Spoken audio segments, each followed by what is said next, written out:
శ్రీలేఖ ఈ పేరు దేశవ్యాప్తంగా మారుమోగుతోంది. కేరళ ఫస్ట్ ఐపీఎస్ ఆఫీసర్గా, కేరళ మొదటి విమెన్ డీజీపీ క్యాడర్ అధికారిగా పేరు తెచ్చుకున్న ఆమె రాజకీయాల్లోనూ సత్తా చాటి దేశం దృష్టిని ఆకర్షించారు. వామపక్షాల కంచుకోటను బద్దలు కొట్టారు. 45 ఏళ్లుగా బీజేపీ అడుగు పెట్టలేని చోట ఆ పార్టీకి గెలుపును అందించారు.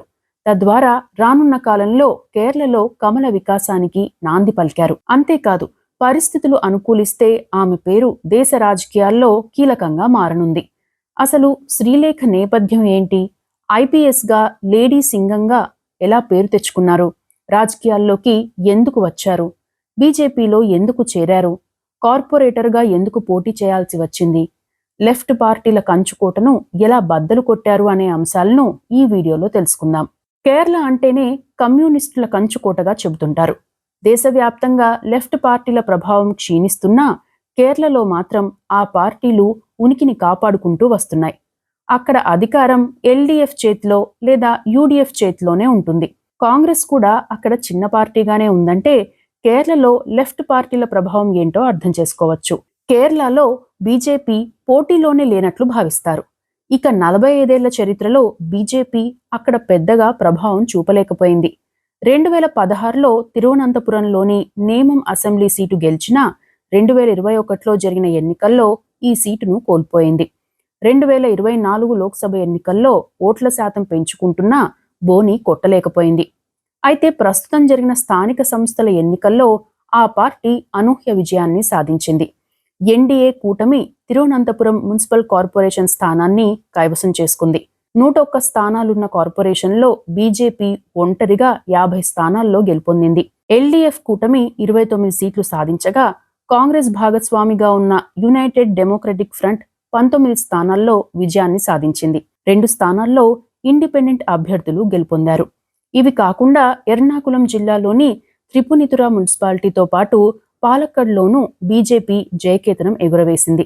ఈ గెలుపులో కీలక పాత్ర పోషించారు మాజీ డీజీపీ శ్రీలేఖ. దీంతో ఆమె పేరు దేశవ్యాప్తంగా బీజేపీ శ్రేణుల్లో మారుమోగుతోంది. శ్రీలేఖ 1960 డిసెంబర్ 25న తిరువనంతపురంలో జన్మించారు. తండ్రి ఎన్ వేలాయుధన్ నాయర్, తల్లి బి రాధమ్మ. వేలాయుధన్ ప్రొఫెసర్ కాకంటే ముందు బ్రిటిష్ ఇండియాలో సైన్యంలో పనిచేశారు. కేరళ నుండి 19 ఏళ్లకే సైన్యంలో చేరిన అతి కొద్ది మందిలో ఆయన కూడా ఒకరు. ఆర్మీలో పనిచేస్తూనే స్వాతంత్ర్యం కోసం ఉద్యమం చేసేవారు. అణచివేతకు వ్యతిరేకంగా పోరాటం చేశారు. రెండో ప్రపంచ యుద్ధం తొలినాళ్లలో మిత్ర రాజ్యాల తరపున పనిచేసినా ఆ తరువాత సుభాష్ చంద్రబోస్ స్ఫూర్తితో ఇండియన్ నేషనల్ ఆర్మీ వైపు వచ్చారు. రిటైర్ అయిన తర్వాత ప్రొఫెసర్గా స్థిరపడ్డారు. ఆయన కుమార్తె అయిన శ్రీలేఖ తిరువనంతపురంలోని కాటన్ హిల్ గర్ల్స్ హైస్కూల్లో చదివారు. తండ్రి ఆర్మీలో చేయడంతో పాటు దేశభక్తికి సంబంధించిన అనేక గాథలను పిల్లలకు చెప్పేవారు. ఆ స్ఫూర్తితోనే ఐపీఎస్ కావాలనుకున్నారు. తిరువనంతపురంలోని గవర్నమెంట్ గర్ల్స్ కాలేజ్లో ఇంగ్లీష్ లిటరేచర్లో డిగ్రీని పూర్తి చేశారు. కేరళ యూనివర్సిటీ నుండి మాస్టర్స్ పూర్తి చేశారు. స్కౌట్స్లో యాక్టివ్గా ఉండేవారు. ఆ తర్వాత కేరళలోని విద్యాధిరాజా కాలేజ్లో ఇంగ్లీష్ లెక్చరర్గా చేశారు. కొన్నాళ్లు ఆర్బీఐలో గ్రేడ్ బి ఆఫీసర్గా చేశారు. ఆ సమయంలో మహిళలు ఐపీఎస్ కావాలంటే అనేక అడ్డంకులు ఉండేవి. శ్రీలేఖ మాత్రం ఆ అడ్డంకులు ఎదుర్కొని 1987లో 26 సంవత్సరాల వయసులో ఐపీఎస్గా ఎంపికయ్యారు. తద్వారా కేరళ తొలి మహిళా ఐపీఎస్ అధికారినిగా ఆమె చరిత్రను క్రియేట్ చేశారు. ఐపీఎస్గా 33 సంవత్సరాల పాటు సేవలందించారు. అలప్పుజ, పతనంతిట్ట, త్రిశూర్లలో సూపరింటెండెంట్ ఆఫ్ పోలీస్తో సహా కీలక పదవులను నిర్వహించారు. సెంట్రల్ బ్యూరో ఆఫ్ ఇన్వెస్టిగేషన్లో కొన్నాళ్లు, న్యూఢిల్లీ డీఐజీగా కొన్నాళ్లు చేశారు. ఎర్నాకులం రేంజ్కు డిప్యూటీ ఇన్స్పెక్టర్ జనరల్గా సేవలందించారు. విజిలెన్స్ అండ్ యాంటీ కరప్షన్ బ్యూరోలో రాష్ట్ర రవాణా కమిషనర్గా కూడా పనిచేశారు. ఆయిల్ మాఫియాను అరికట్టారు. క్రైమ్ బ్రాంచ్లో డిప్యూటీ ఇన్స్పెక్టర్ జనరల్గా పలు కేసులను ఛేదించారు. మహిళలపై వేధింపుల కేసులను, వివిధ ఘటనల కేసులను తన టాలెంట్తో ఛేదించేవారు.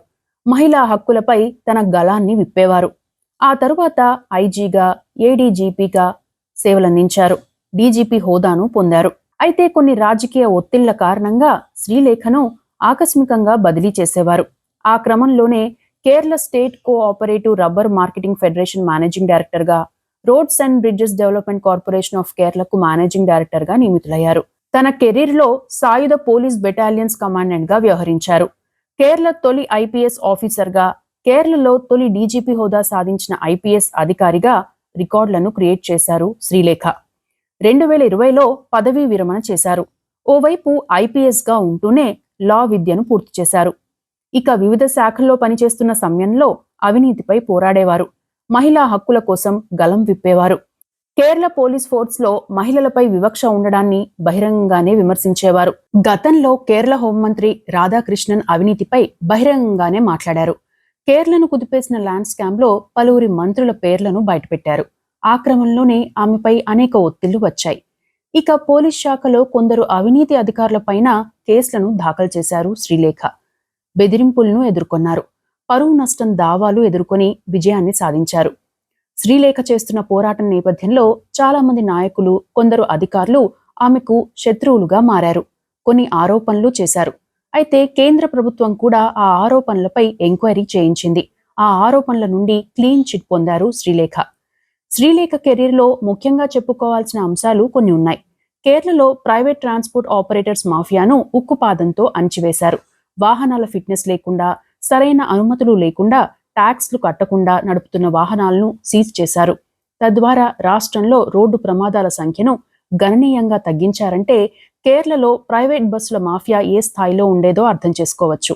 ఇక వామపక్షాల ముసుగులో ఉన్న పలువురు నాయకుల అవినీతిని బయటపెట్టారు.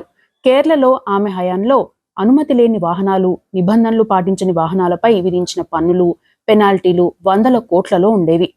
రవాణా శాఖలో అవినీతిని అరికట్టేలా 2014లోనే ఆ శాఖను పూర్తిగా ఆన్లైన్ చేశారు. 2 ఏళ్లలోనే కేరళ రవాణా శాఖకు 3,000 కోట్ల రూపాయల రుసుములు వసూలయ్యాయి. అప్పట్లో దేశంలోనే ఇది పెద్ద రికార్డు. ఈ క్రమంలోనే ఆమెను చంపేస్తాము అనే బెదిరింపులు వచ్చాయి. ఆ బెదిరింపులకు లొంగకుండా తన డ్యూటీని పక్కాగా నెరవేర్చారు శ్రీలేఖ. కిలిరూర్ సెక్స్ స్కాండల్లో సిబిఐ ఇచ్చిన రిపోర్టుకు వ్యతిరేకంగా పోరాడి అసలైన దోషులకు శిక్ష పడేలా చేశారు. ఇక బియ్యం స్కామ్ ని కూడా అరికట్టారు. కేరళలో సంచలనం రేపిన ప్రవీణ్ మర్డర్ కేసులో నిందితులను అరెస్ట్ చేశారు. ఏకంగా సీనియర్ పోలీస్ అధికారి షాజీ ఈ కేసులో నిందితుడుగా ఉన్నారు. కేసును ప్రభావితం చేసేందుకు భారీ స్థాయిలో నెట్వర్క్ నడిపారు. సాక్ష్యాలు తారుమారు చేసే యత్నం చేశారు అనే ఆరోపణలున్నాయి. అయినా సరే అసలైన దోషి అయిన షాజీని అరెస్ట్ చేయడంతో పాటు ఈ హత్య కేసులో మరికొందరు దోషులకు శిక్ష పడేలా చేశారు. తన సాహసోపేత చర్యలతో శాంతి భద్రతలను కాపాడి అక్రమాలను అరికట్టిన అధికారిగా గుర్తింపు పొందిన శ్రీలేఖకు కేంద్రం పలు అవార్డులు ప్రకటించింది. 3 సార్లు ప్రెసిడెంట్ మెడల్ అందుకున్నారు. థాయిలాండ్, యూకే, స్కాట్లాండ్ ప్రభుత్వాల నుండి కూడా మెడల్స్ సాధించారు. అయితే కొన్ని పత్రికలు మినహా మిగతా పత్రికలు శ్రీలేఖ వార్తలను కవర్ చేసేందుకు కూడా ఇష్టపడేవి కాదు. వాటిలో ఎక్కువగా వామపక్షాలకు చెందిన పత్రికలు ఉండేవి. ఇక శ్రీలేఖ కొన్ని వివాదాల్లోనూ చిక్కుకున్నారు. యూట్యూబ్లో సస్నేహం వీడియో సిరీస్ వివాదాస్పదమైంది. పోలీస్ శాఖలో మహిళా పోలీసు అధికారులు లైంగిక వేధింపులకు గురవుతున్నారని ఆమె ఒక ఎపిసోడ్లో చేసిన వ్యాఖ్యలు వివాదాస్పదమయ్యాయి. 2017లో నటిపై దాడి కేసులో ప్రధాన సూత్రధారిగా ఆరోపణలు ఎదుర్కొంటున్న నటుడు దిలీప్ నిర్దోషి అని 2022లో స్టేట్మెంట్ ఇచ్చారు శ్రీలేఖ. దిలీప్ జ్యుడిషియల్ కస్టడీలో ఉన్నప్పుడు శ్రీలేఖ జైల్ డీజీపీగా ఉన్నారు.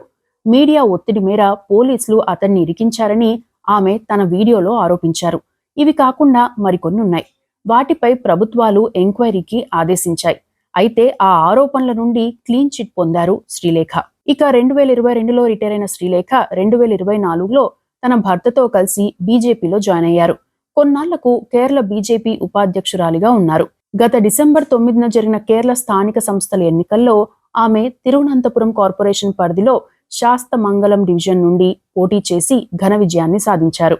శ్రీలేఖతో పాటు తిరువనంతపురం కార్పొరేషన్ ఎన్నికల్లో బీజేపీ నేతృత్వంలోని ఎన్డీఏ కూటమి 50 వార్డుల్లో విజయాన్ని సాధించి అతిపెద్ద పార్టీగా అవతరించింది. ఈ ఎన్నికల్లో ఘన విజయం సాధించిన శ్రీలేఖ తిరువనంతపురం మేయర్గా బాధ్యతలు చేపట్టే అవకాశం ఉంది. అయితే కొన్ని అంశాల్లో ఆమెకు అడ్డంకులు ఉన్నాయి. పోలింగ్ రోజున ఆమె సోషల్ మీడియాలో ఒక ప్రీ పోల్ సర్వే పేరుతో తిరువనంతపురంలో బీజేపీ కూటమికి ఆధిక్యం ఉందని పోస్ట్ పెట్టారు. దీంతో ఎన్నికల నియమావళిని ఉల్లంఘించడమే అని ఫిర్యాదులు వెళ్లాయి. దీంతో శ్రీలేఖ ఆ పోస్ట్ను తన సోషల్ మీడియా ఖాతాల నుండి తొలగించారు. ఈ ఆరోపణలు ఎలా ఉన్నా 45 ఏళ్లలో బీజేపీకి అతిపెద్ద విజయాన్ని అందించారు. 2021లో మెట్రోమెన్గా ఉన్న శ్రీధరన్ కేరళ బీజేపీ అధ్యక్ష బాధ్యతలు చేపట్టాక అక్కడ బీజేపీ ఓటు బ్యాంకు కొంత పెరిగింది. ప్రస్తుతానికి సీట్లు గెలవకపోయినా ఓటు బ్యాంకు 11% పెంచుకుంది బీజేపీ. తాజాగా ఏకంగా తిరువనంతపురం కార్పొరేషన్ను గెలుచుకోవడం ద్వారా దాదాపు 4 అసెంబ్లీ స్థానాల్లో గణనీయమైన ప్రభావం చూపనుంది. అందుకు కారణమైన ముఖ్యుల్లో ఆ పార్టీ రాష్ట్ర ఉపాధ్యక్షురాలు శ్రీలేఖ అని చాలా మంది నాయకులు చెబుతున్నారు. మొత్తం మీద 2026లో జరగనున్న కేరళ అసెంబ్లీ ఎన్నికల్లో బీజేపీ కొత్త శకానికి నాంది పలికే అవకాశం స్పష్టంగా కనిపిస్తోంది.